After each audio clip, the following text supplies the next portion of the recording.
Steamtown, USA, a living museum representing the pioneer spirit of 19th century America. It took a special type of person to run the steam trains then, and Howard Friedman continues to make the trains live on today. Friedman is the fireman for the Canadian Pacific, the train that once journeyed from coast to coast.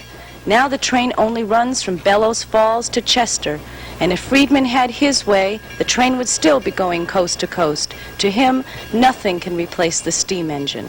My experience has been that the steam locomotive is the most dependable power that I've ever had any experience with, and also a steam locomotive is the most life machine that I've ever had any experience with. Why? Well, they're alive. They've got fire in them. They got power all stored up, no boiler. All you got to do is the power is there, just waiting to escape. All you got to do is open the throttle and it's there. So you have to wind it up like you do a diesel electric. You have to rev them up until they finally get moving.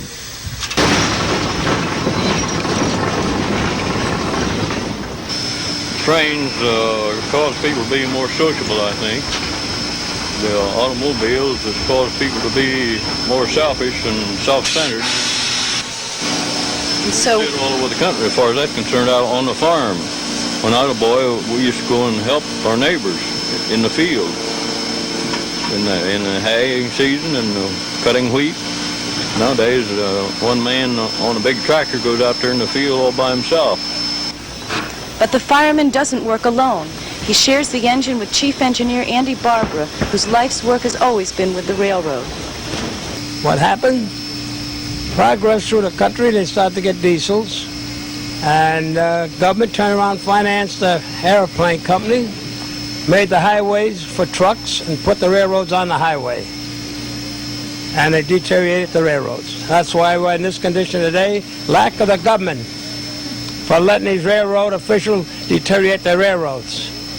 American people, as I was brought up from a boy, Grandma took us over the railroad and let us see the engine.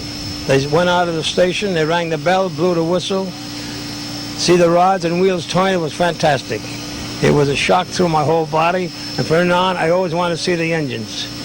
Today, we have people that had been on trains when they were going to school days, and they come around where they have these foundations with railroads on. They come right over and they want to see the olden days back again. And it's something that people are very interested in, just to look at. Not only to ride it, it's much more comfortable riding a train it is an airplane. An airplane, you just have a little seat, and you wonder whether we're going down or whether we're going to get there. But railroads do have a little action now and then, but it's not as bad as it is riding an airplane.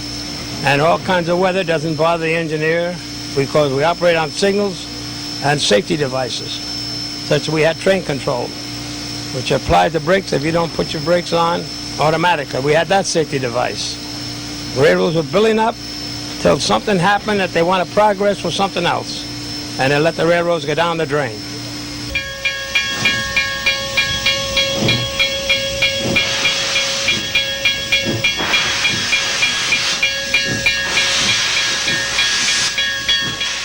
With the high price of gas, people may have to start taking a second look at trains as the way to travel. It may be the time for steam to roll the Canadian Pacific back down the line. This is Catherine Bennett for Newscenter 31.